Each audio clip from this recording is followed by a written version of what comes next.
about the collaboration with Tichelaar.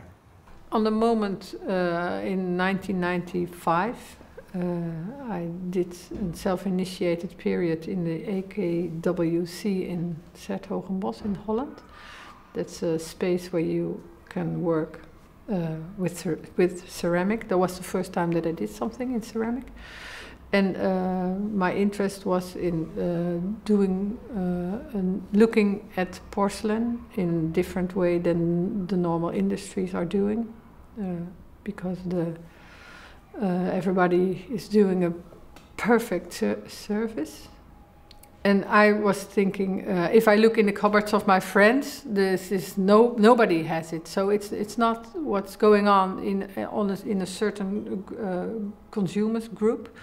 They're still working for another group of people. So I was thinking, can I do more imperfect service? Not so widespread, not a volume like 80 pieces, but more compact and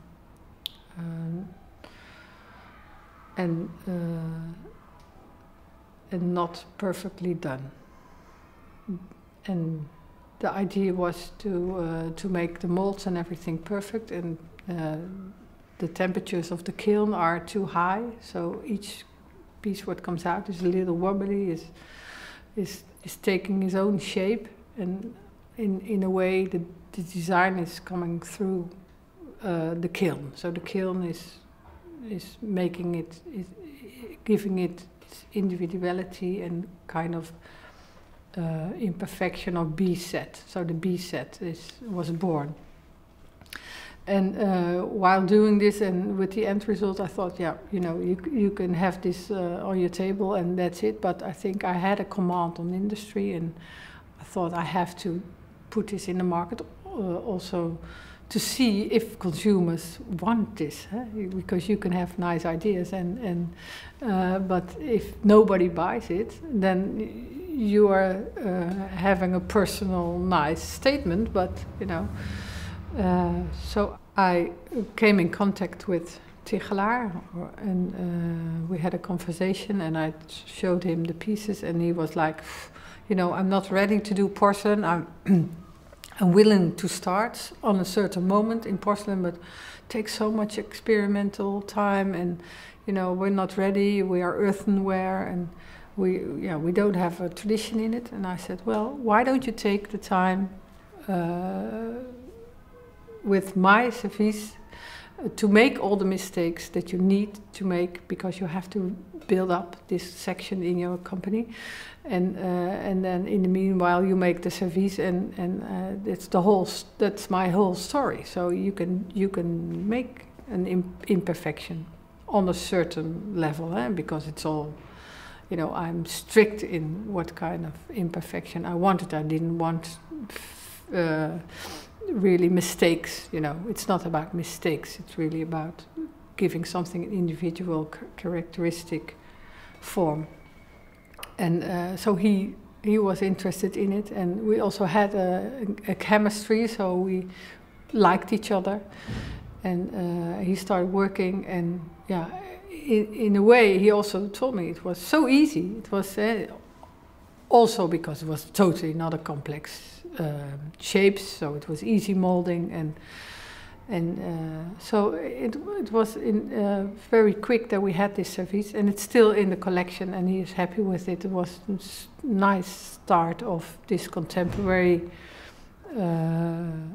collection that he's now building on. So that was the first start that we worked together. So people seem to be interested in the imperfections. On that, no, we didn't know the market at that time, and of course there was a group of people who liked my work, and although I was also just starting, but people were curious, and it sold. But he was. It's a company that doesn't make millions in selling. It's just small quantities that are. That's already a success. So it was in the beginning not not hot cake, not a cash cow at all. But it's stable. I see it in my royalties overview.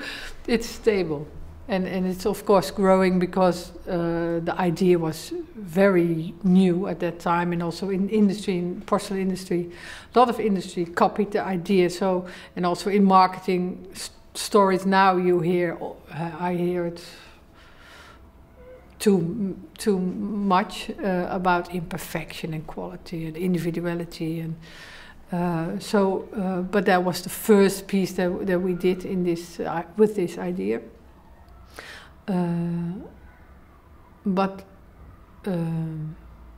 So I think there is the market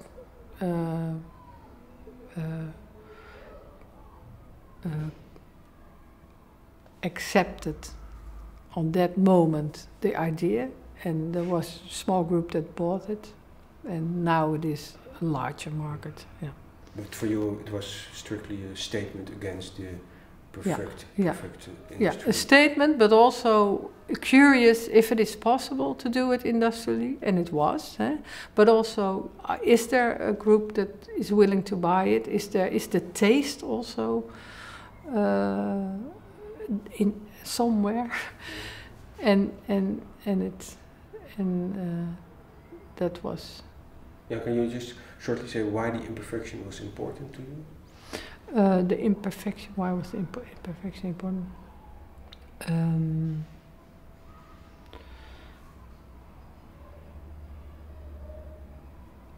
The imperfection. Well, with the Industrial Revolution, we had the chance to make everything very perfect and very economic, and especially in ceramics, in those kind of industries where you can research an old craft, and there's not a lot of developments in an industry like that. The only thing that you can do is make it better and nicer and cheaper. So it was something that went on, and nobody asked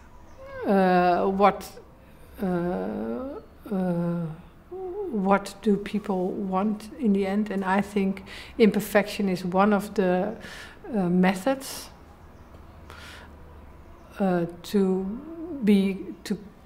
to have a connection again with the object, so that the object is seducing or telling you, I'm individual, I'm alone, I'm for you, and that you as a consumer recognize an archetype that you know from, you have a memory in archetypes, so you're in a way open, because it's not all strange and new, so it's an archetype you recognize, but it's just a twist in it, there's just something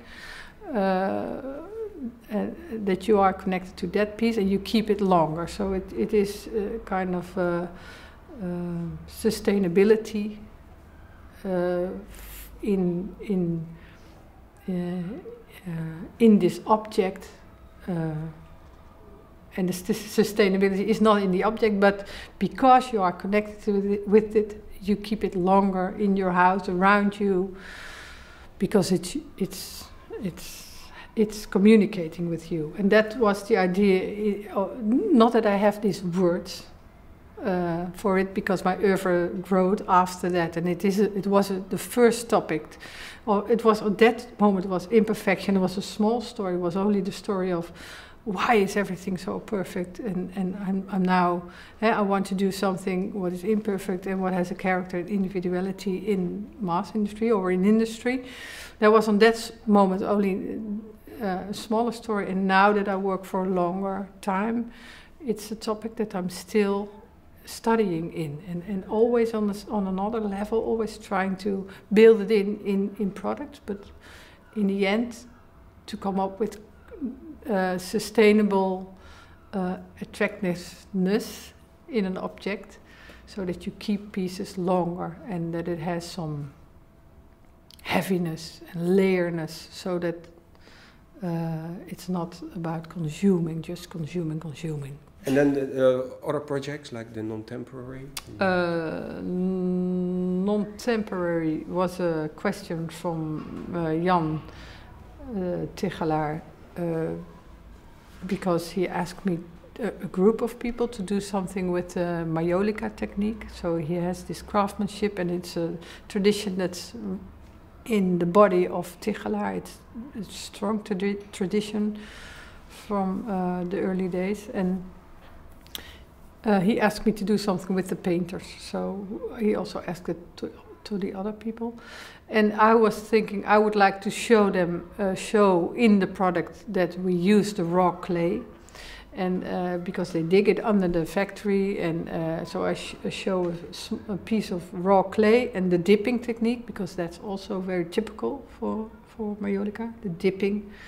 And then the decorations are also coming out of the maiolica tradition, and we just blowed it up or twisted it or made it more abstract and used the paintings on the pieces.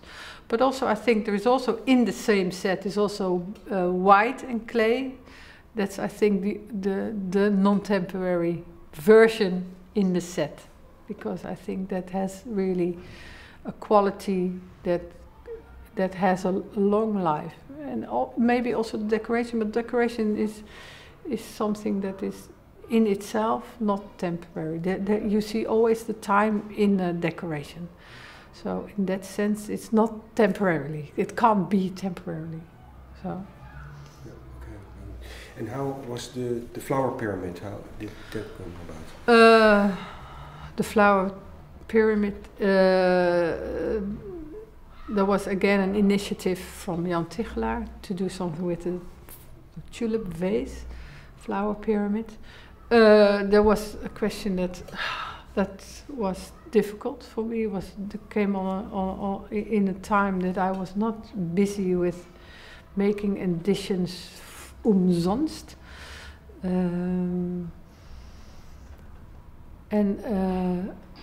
so I told Jan a lot of times, and we some are talking about. We had one conversation on the airport in Holland. I asked him to come to the airport just because I was flying a lot of the time and I need to see him. So we had an airport conversation, and we talk a lot afterwards about the airport conversation, because I didn't want to do the job. I couldn't do the job, and we studied on it for a few months, and then I told him I can't do the job. I can't do it. It's not of my focus at this moment. Anyway, I started to do it because I thought, yes, why don't you go through it? And my idea was I have to do it. I want to do it with the flower tulip vase that is existing. So I used existing molds because it's a good piece. We all recognize it's the archetype, and I work with archetype. It's the archetype, although it's not archetypical at all. It's very pressing. It's this stacking and very strict lines, and you couldn't do anything with it. So I had to deal with something that I also find not beautiful. So the aesthetics I couldn't work with. It's so rigid. So, but in the end, it is a command on. It's not a command. It's a way of showing another way of decoration, more an abstract way by arcering with stripes, to stripe it and make it more abstract, and that it also disappears in the end, and also touch the ceramic itself by drilling holes in it and make perforations that it, in a way, the whole form disappears by the perforations. And one of the other layers was to make not only also a functional object by using the handle, so that it is not only this beautiful piece, but it's also some functionality in it, to make it not this limited edition idea, to make it, although it was not functionality, but you know, it was a struggle for me, and some of the decisions I can't explain, and that's something what I also have in other works, and that makes it also nice that you have that you can interpret it as a user or as a, but also this piece is not. I can't. It's not fluently in myself that I think, it's good. It all works. So I still, if I see it on certain moments, I see suddenly this my end result, and I think, why did I do this? You know, it's still for me. It has to sink in, and I have to, it's scratching. So the reason why the form had to disappear is still not clear to you. Why was that? The perforations, no,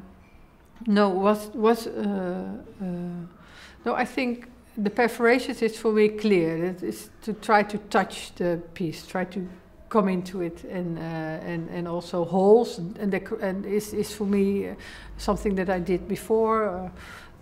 Perforations as a decoration, and here I do it rigid, so quite big. No, that's something that I can handle, but the whole appearance, also this that it has to hang on the wall, because it was also standing. It has to hang on the wall, and the functionality with a vase that you can't use. Was never in a way for using, because of course they put some flowers in it, but it's easier to put flowers in just a pot. So that's, I don't know, it's strange piece, strange creature. Yeah.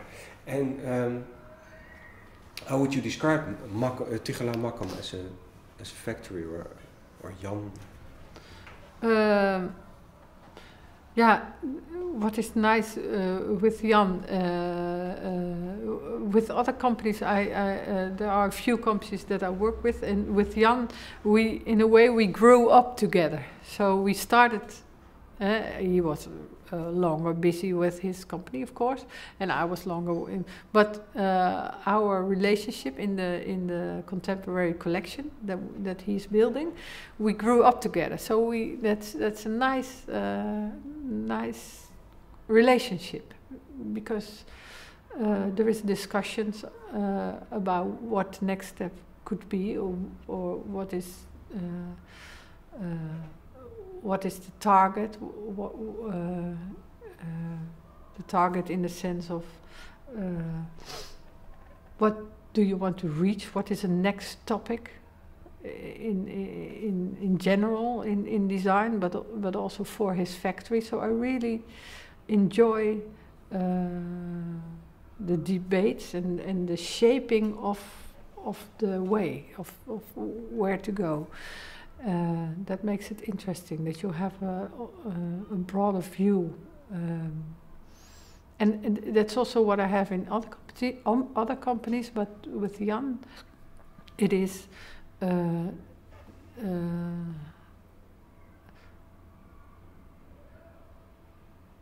it's so the same topic that we work on, and I as a creative person. But also, of course, conceptually, I work on some topics, study on it, and with him, I can make it shape it in an object, and it's and he's open for it. He's quick, and he's a visionary person. So Okay. And the fact that the factory has this experience of 400 years, how does that? The factory is 400 years. That's unbelievable. You can't. That's unbelievable. And in the beginning, I had so much respect for this. That you can't even look at it because this. You need to keep this. And it also has some nostalgia and romance, and it's a very nice story. But you know, I think to come up with changes, you also have to think, whatever, you know, we take what is good, and that's what we do, and we have to bring a contemporary top on it, and or one another line in it. But yeah, it's of course unbelievable what a craftsmanship and what a knowledge is in this company, and yeah, that's like being in this candy shop. That's really, really nice and yeah, unbelievable.